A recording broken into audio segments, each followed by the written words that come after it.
So we'd stopped talking last time. We had got a ways through this problem. We were kind of rushed as we were going through it. It was building our garage or man cave or toy box or whatever you want to call it.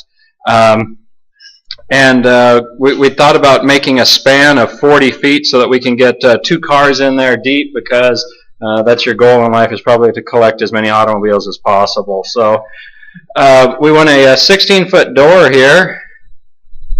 And I simplified the roof. Usually going to have about 40 pounds per square foot. The civil or structural engineers are probably going to handle that a little differently. They're going to want to break out the live load and the dead load. But for us, we can just take 40 pounds per square foot. And we recognize that about half of this roof, doesn't necessarily matter where the peak is, but about half of this roof is going to be going over and being supported by that beam. So that beam's supporting about 20 feet of roof, right? If we had eaves on this thing, it'd have to support more. We kept this easy. We didn't put any eaves on it. So we said that we had 20 feet of roof times 40 pounds per square foot, and we ended up with a distributed load on this header here of 800 pounds per foot. Okay, recapping what we did last time. And really this beam, we see the beam in this plan view, we see the beam in the cross section, and then there's our model for the beam. And we're going to go back and we're going to use the section modulus is I divided by y. We talked about that last time. And for a rectangular section of base dimension b and height h, we had I was base times height cubed over 12. We derived that one a while ago. And then, of course, s would be base times height squared over 6. We saw that last time. And we're using then the equation for stress here, that stress is going to be equal to m over s, which came from sigma is equal to minus my over I. So with this, I should be able to come up with the moment. We recognize, and don't necessarily even need to do the shear and moment diagram, we recognize that M max, the maximum moment on this thing, is going to be what? WL squared over 8. Is that parabolic one we've done many times? We'll remember that, and we can calculate this out. So we come up with what? 800 times 16. And some people might say, well, it doesn't have to be longer than 16. It depends on the door. And then we'd also have to talk about the bearing distance at the end. If you go into wood design or something, we could get quite complicated on this. But we'll just take it 16 feet, keep our numbers easy, as this is kind of our first beam project. We'll square that because that's the length squared. I divide that thing by 8. And that turned out to be equal to 25,600 pound-feet. That's a proper unit for a moment. Then we're going to do something kind of odd. We're going to multiply this by 12 because I want to get into the pound inches, and it gives me even a larger number. So I'll get 307,200 pound inches when I multiply that pound feet by 12 to get pound inches. And then what I can do is I can take that number, and let's say that we're going to use, we'll try, I'm not sure how successful this is going to be. We'll try saw lumber. And we'll say that sigma max is equal to about 1,000 psi. For Doug fir number 2, that's about where you're going to be on a beam like that. Nice round number to work with anyway. So rearranging this equation up here, I can say that S is equal to m divided by sigma. So I take my moment, 307,200. And again, I'm just recapping what we finished up with last time. We'll take this to quite a bit more detail when we get to that point. So I'm going to take this and divide this by 1,000 psi, which gives me then, what'd that turn out to be? 307. It's probably close enough. 307 inches cubed, where this I would be in inches to the 4th, and this S is inches cubed. So that's a good sign that those units worked out like that.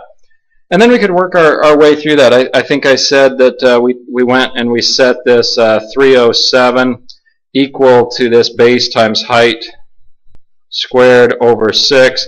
And maybe we used an 8 by, so we could set this at 7.5. And we then solved for h, and I think h came out to be 15.6. And we realized that even the 8 by 16 is probably not going to work for us. Now there's actually a couple tables. If you go to the website, there's a table, section properties for saw lumber, I think is the title, and then there's one section properties for glue lamps. And I made those tables. You can use them, do whatever you want with them. But if we look at this one, we've got our base dimension here. We've got the height here. This talks about two directions, the 1-1 direction, which is the strong axis, which is usually what you want. If we were to turn this on its side, we'd be looking at the 2-2. And I've got a column for I and for S, and if we scroll down here and we look at the 8x16, S is 300, right? And what do we say? We needed 307, so it's actually pretty close. We haven't included the weight of the beam itself. Maybe if we were to get a little better grade and improve this number, maybe to 1200, then we could get this to work out.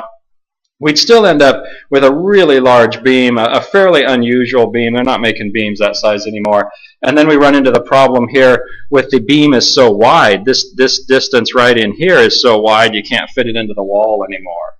Okay, so probably saw lumber is not the best plan for this. So let's look at a glue lamp. So I'll record this as page 2. So if we try a glue lamp,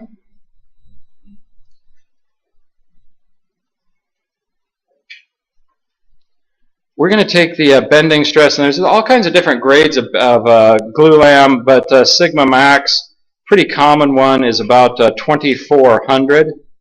So you get a lot more in there because you're not going to have a possibility of great big knots. When you look about a 8x16, you could have a good sized knot about the size of your fist in there, which could really reduce the strength of it.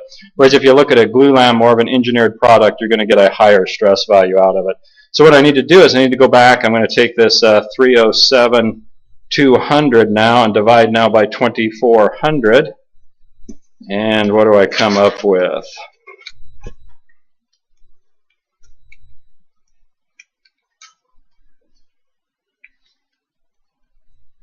About 128 inches cubed.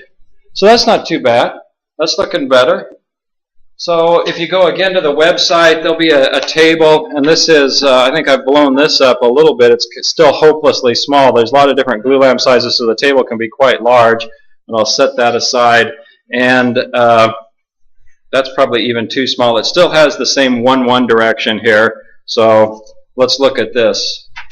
Then we want to look at the S for the 1-1 axis. So we want to be looking at this column here. And these are the sizes, 3 1/8 and then 5 1/8. 3 1/8 is nice because you can get in a 2x4 wall.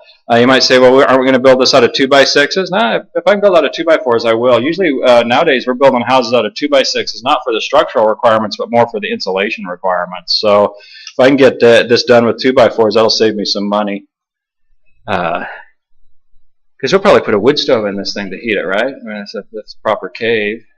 I mean, where else would we burn the oil filters, right? We don't have a wood stove, so. Fuel filters, you have to get the door shut a little faster. But, okay, so we're in this column here, and what did we say? We needed 128 inches cubed. So 128, 117 is not going to do it. 141 should do it, shouldn't it? Okay, and I've just blown this up a lot, so the printing is a little rough here, but when you go to the table on the website, you'll be able to read it a little better. So it looks like I need 3 1/8 by 16 1/2. Okay? Now you might say, whoa, whoa, whoa, I got a fishing boat that I got to get in here. So this distance becomes precious to me, okay? I don't want to make the structure any taller, but I want to be able to get my boat in there. So do we have another option? Well, sure. We go 5 1/8. So now we're going to have to go with a 2x6 wall. Maybe we just put a 2x6 wall for the front wall. That's fine.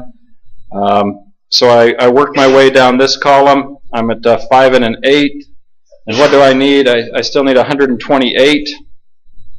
So 123 is not going to do it. 155 should do it. And that would be a 5 1/8 by 13 1/2. Okay, so that saved a little bit of headroom. That might help. That might just make the difference. You don't have to take the air out of tires to get your fishing boat backed in there. Anyway, why don't I come back and look at this one. And the one thing and I could argue this for either one of these or any of these that we've talked about. The one thing that I haven't taken into account is the weight of the beam, right? Okay, so maybe we should look at this. So we're going to try. We're going to try, what do we decide to try? I'm going to try this one, a 3 1/8 by 16 1/2. So 3 1/8 by 16 1/2. Be a glue lamb size. And I need to come up with a weight. Typically we take the weight at about 35 pounds per cubic foot for wood like this, for Doug fir number 2. And if you look at this table, it actually has a column over here on the far right. Probably hard to read, but when you go and pull this off the internet, that's the weight per foot. So at 35 pounds, we would come up, and you probably can't see this, but I'll pull it off of here. We're 3 1/8 by 16 1/2. So we are right here. We're 12 1/2 pounds per foot. Okay. So what do I have to do with that? I have to go back and put that into the problem. So this number then becomes what? 812 1/2. So I could say then, so to do this with the weight, we could say that we had the moment would be equal to 800, let's just call it 13, okay? 813, 812 1/2, so we'll just call it 813. 16 squared divided by 8, what's that turn out to be?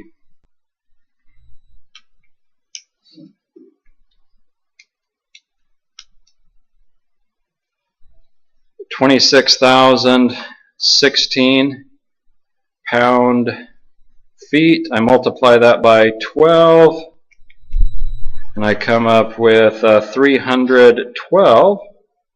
192. So it does make a difference. You might have thought, well, 13 doesn't make much difference, but it does make a little bit of difference.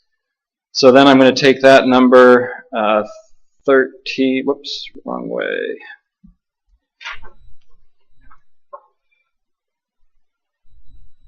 Three, 1, 2, 192. I'm dividing by still 2,400. What do you come up with? 130.1 inches cubed. So we were at 128, now we've gone to 130. Do we have capacity for that? Where are we here? Yeah, 141, so we're good. So 130 is less than the 141, so we're okay. So as far as bending goes, I think we've got a winner at 3 1/8 by 16 1/2, unless they wanted to go with a more shallow beam. And I'll put this in the notes as page number 3. Okay. Now, usually, to do this properly, we should do this. But usually, you're going to do this thing, and you're going to have some sense for how big that beam is going to be, right? It's certainly not going to be a 2x4. So we know it's going to have some size. So you might just throw on 20 pounds per linear foot. So we would have started this with 820. And then as long as we stayed inside that, we'd have been okay, right? Okay. So you got to, if our design time, we're probably charging the person $100 to $200 an hour to do this. So we don't want to go back and waste a lot of time. If we end up one beam size larger, it's probably cheaper, unless there's a interference or we're really fighting space. Okay. Yes. So wouldn't there be some kind of safety factor consideration?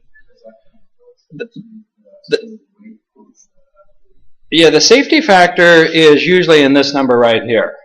Well, I should say in this case is in that number right there. And that brings up a big philosophy. When you go into concrete, there's going to be a couple, or well, steel, there's a couple, concrete's pretty well established. Steel, there's still a couple big lines of thought, whether you're going to put the safety factors on the loads or whether you're going to put the safety factors in with the stresses. But that, you're absolutely right, and we have accounted for that there.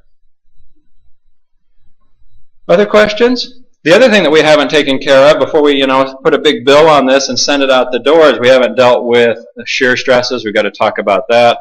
We haven't talked about deflection. On a 16-foot door, the deflection could be a real problem on this thing, although with a nice tall beam like this, 16.5, that will help quite a bit. And then the other thing, I never send anything out the door without bringing the load clear to the ground. What kind of a support do we need here? What kind of a trimmer stud and a king stud should we put in there? And then what kind of a foundation should we have under there to make sure this thing doesn't sink into the ground? So that's always important to make sure you bring those loads to the ground. I think doing any less is really rather careless. It's a little like teaching someone to fly an airplane without landing it, right? That didn't end so well for Emery Riddle. So. Questions with that? Well, there's you got these tables for that your textbook didn't have good ones, so that's why I came up with those, because they can be very handy instead of always having to grind through these equations. The other thing is what happens if steel comes up. So let's grab this thing and let me see. Why don't I take this one value right here? I'll go ahead and take this value and see if I can come up with steel.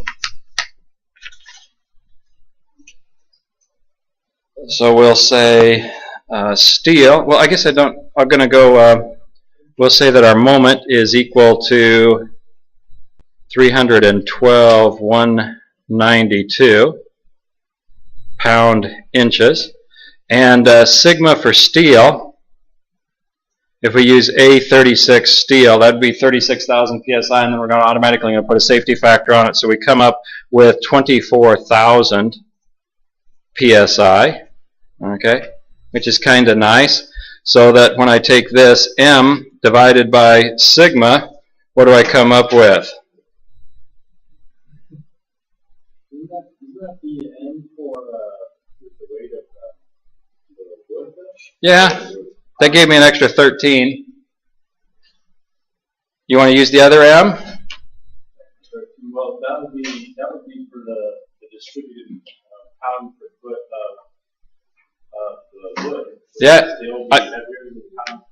I don't know. I put an extra 12.5 in there. Let's see. Okay. So when I go through this, what do I come up with? I'm going to come up with 100 or 13, right? Is that what you get?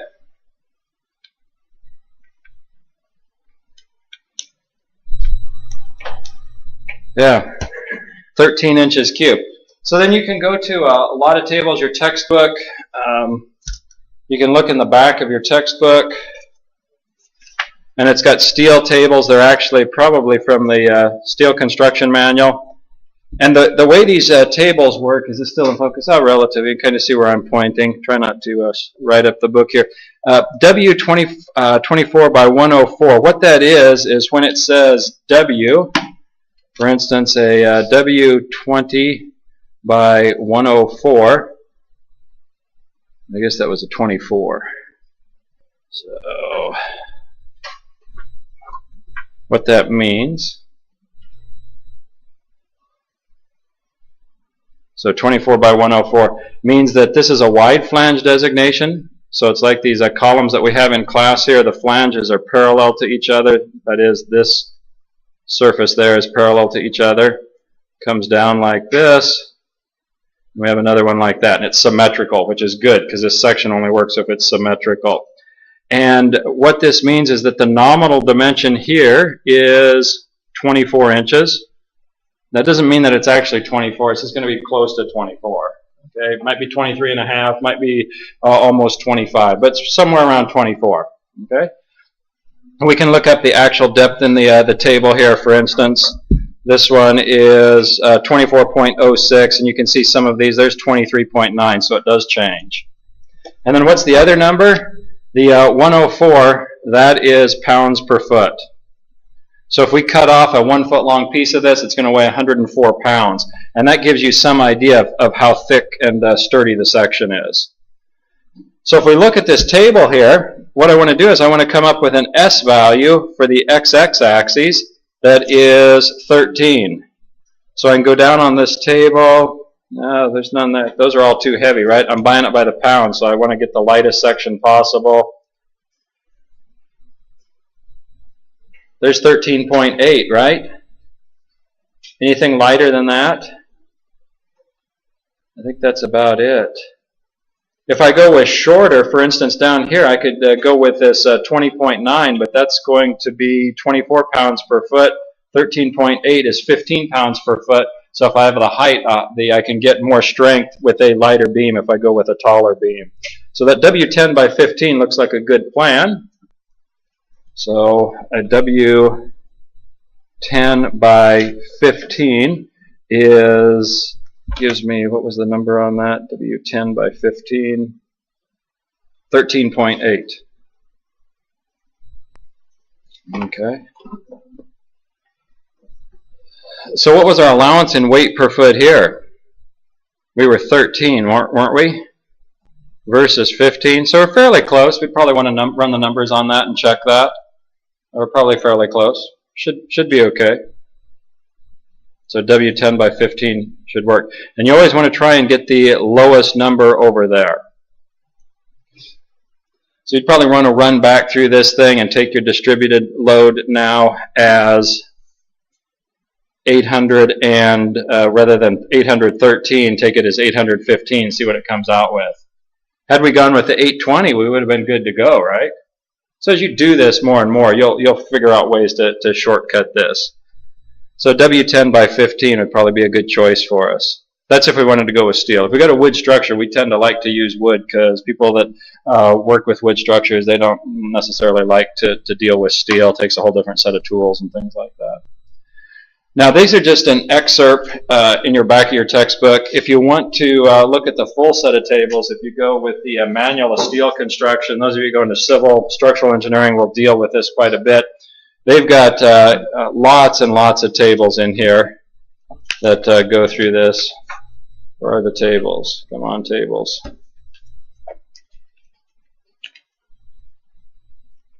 They have lots of tables, but not the ones I want. Yeah, here, oh, I guess they're at the front. Okay, so there's our W shapes, and it just goes on and on. I think the largest one I found was about a W30 by 900. So that's 30 inches tall, 900 pounds per foot. So that's a big beam. Okay? And then that even sometimes won't do it. You'll end up having to start building your own beams out of welded up sections. So, but the American Steel Construction Handbook is going to be your guide. So questions with that process? Well, before we leave this section, we should, I'd like to go back and look at our equation. Sigma is equal to minus my divided by I. Remember this one where sigma is equal to m over s. That only works for a symmetrical section. If you start looking at a section that's not symmetrical, maybe we have a T-beam or something like this, where it has a centroid here. This will be the neutral axis, right? And where are we going to get our maximum stress? Well, sigma max is going to be at the maximum y value, right? So we should get our maximum y value at the top. We'd expect a maximum stress at the top. And where else would we expect a maximum stress? At the bottom. They may not be the same value, but we would expect the largest, if this is the largest tension, we'd get the largest compression. Or if this is the largest compression, we'd get the largest tension down there, right? Because you get the extreme y. Y is measured from the neutral axis. And we had hopefully a good problem illustrating that and how that could be a little bit deceptive last time. Now, the other thing that I would like to talk about is where do we get sigma equal to 0? Yeah, at the neutral axis, if we look at the neutral axis, by definition, y is equal to 0, isn't it? So if I look at the side of this beam, and I think about, there's the side view of that beam with the neutral axis here. We'll pick on the plumber. If the plumber wants to come in here and cut a hole in this thing, where's a good spot to do it? Do we have him notch out the top? No. Would we want him to notch out the bottom? Not at all. Okay? What would be a better plan? Try and put a hole right in the neutral axis, right? We have to go through this thing. Okay. Now we'll find that the center very soon carries the neutral axis carries the greatest amount of shear, but usually shear is not as big a problem as bending. Putting notches in the bottom is just a bad thing from a stress concentration standpoint and things like that. So when you see a beam and they've cut the center right out of the middle of the beam, well, what were they thinking? Well, they were thinking just right, because that's where you get the smallest bending stresses. So if you got to put you got the mechanical engineer wants to put a piece of ductwork through there, oftentimes they'll do that. Questions with that?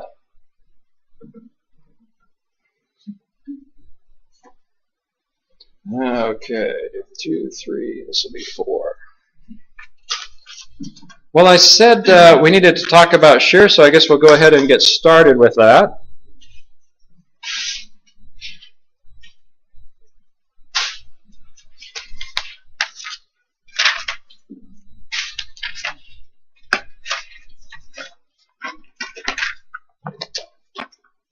So if we look at shear in beams,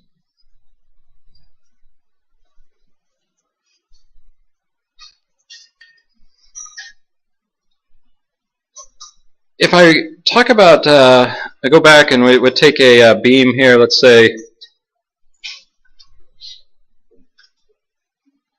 got a nice typical simply supported beam, nice distributed load on this thing. And I take a section cut right through there. And if I, by doing that, I look at the left-hand side. We could look at the right-hand side too if we wanted to.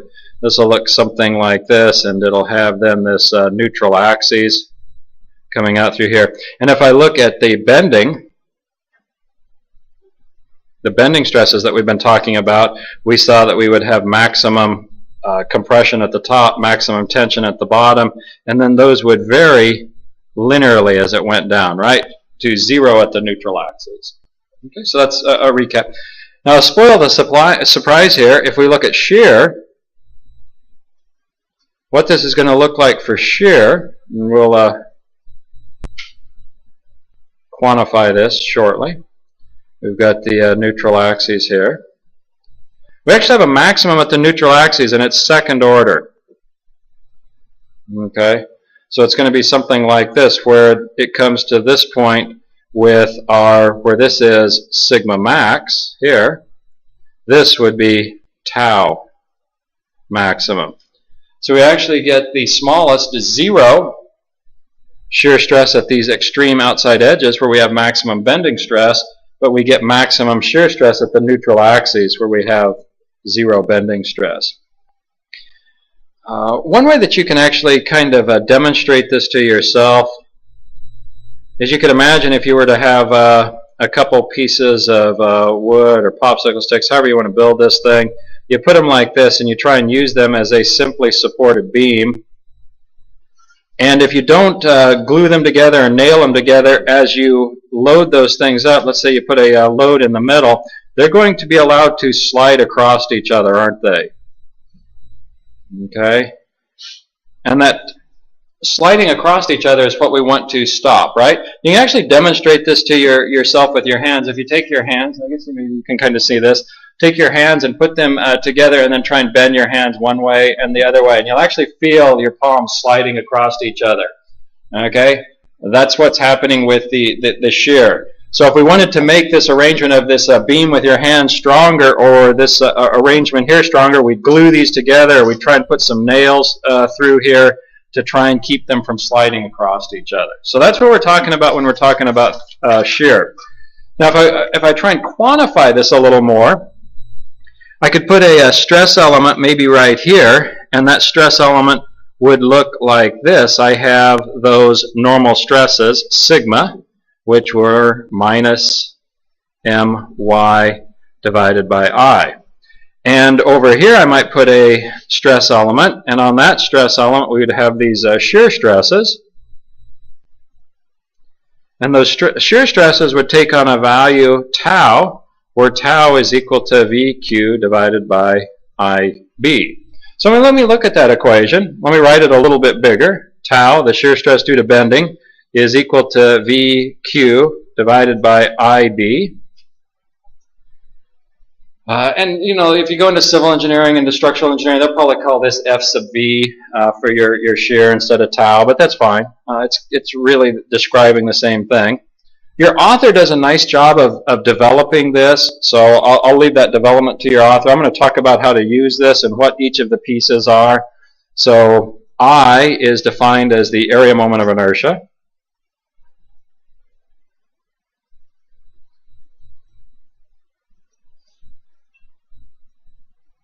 Probably inches cubed, if I'm not inches cubed, but inches to the fourth if we're in the English system. Okay. So that's the same I that you had over here. So got to be able to calculate the I right. Then V is the shear force.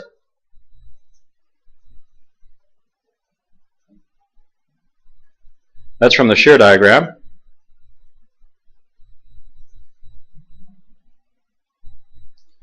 Okay, so that's probably going to be in pounds. So again, the shear and moment diagram is very important. We've talked about the moment, this moment calculation here. Well, now we need the shear calculation, so we don't want to shortchange that shear diagram. Good news is people tend to get that right a little easier than the moment diagram.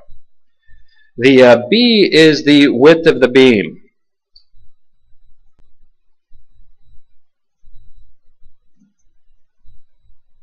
Okay, and maybe this will bring us to some of the limitations of this equation. That would probably be in inches. It would be a distance. So if we have a beam that looks like this, that's pretty straightforward. There is the width.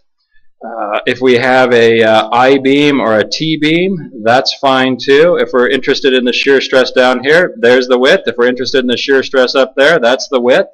Not a problem. We'll have a discontinuity across the flange and the web connection. The things we don't want to talk about are things that do not have parallel sides. A circle, we cannot use this equation on that.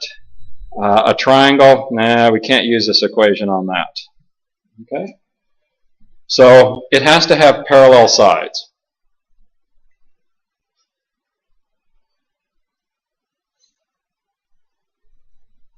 Okay, so that's a requirement of the derivation where that came from. And then we've got Q, which seems confusing, but it's really not that bad. I could call it the first area moment. You might say, well, that's helpful. Okay, which would be the integral of y dA. Well, remember what this I was. This I was the integral of y squared dA, wasn't it? Now, you may have actually talked about this in math. It gives you something good to integrate as you're going through this. Really what this amounts to is we want to take the area above where we're calculating the shear.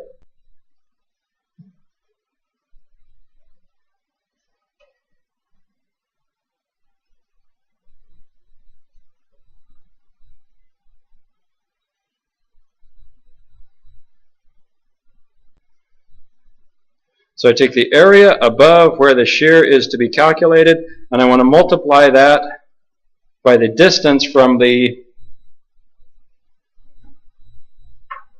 neutral axis to the centroid of that area. Okay? So for instance, if I have this rectangular section here, and I have the neutral axis right here, and someone is really interested in the shear here. They want to know what the shear is right there. They're going to drill a hole, or they've got to patch it, it's cracked, or they're going to put some lags or glue or something in there. They want to know what that shear is. What do? Well, we find this area, and we multiply it by the distance from the centroid of that area to the neutral axis. So, seems a little confusing, but in practice it's really not that difficult. Questions with that? Well, let's go on. Before we put that equation into play and get to use it, let's do a couple things. One thing is to look at the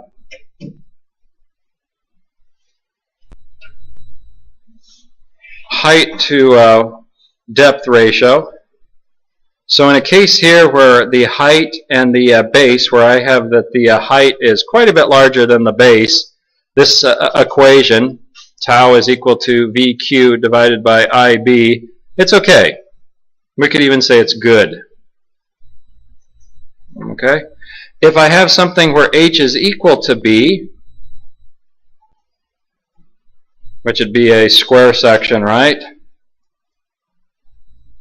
Tau maximum is about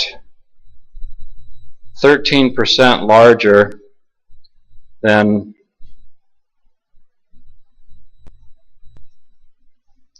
tau calculated.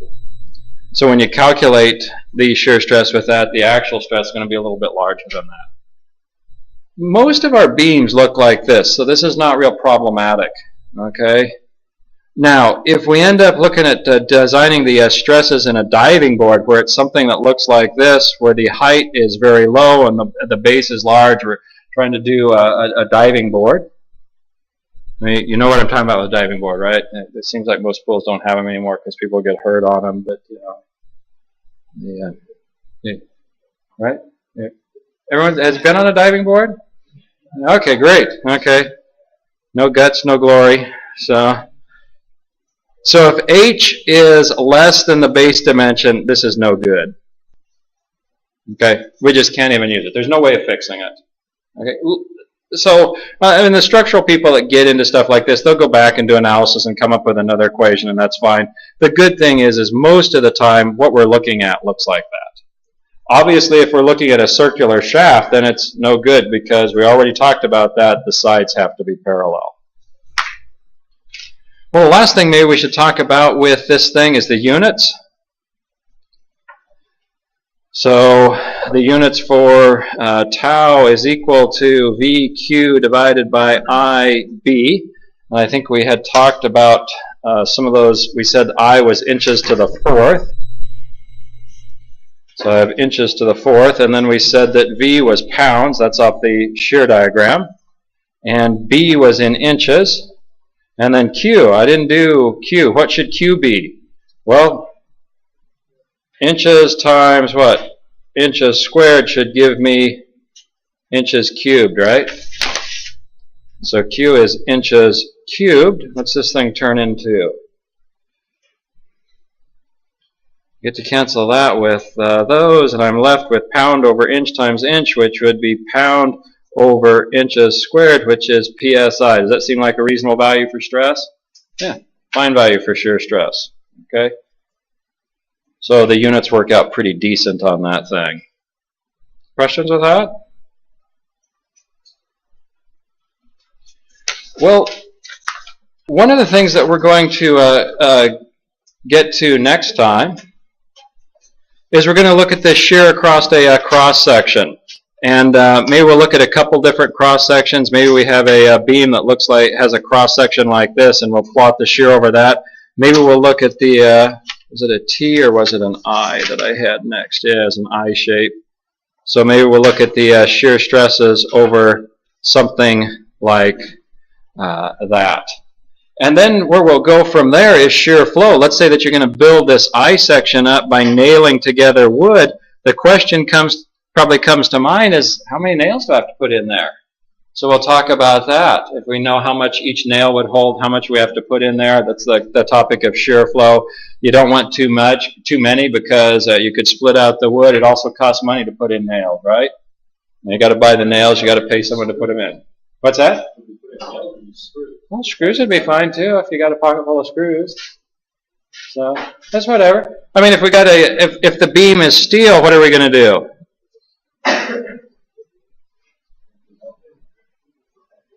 Probably weld this, right? Or maybe you don't like nails or screws, and what would you do with wood? Glue it. Okay?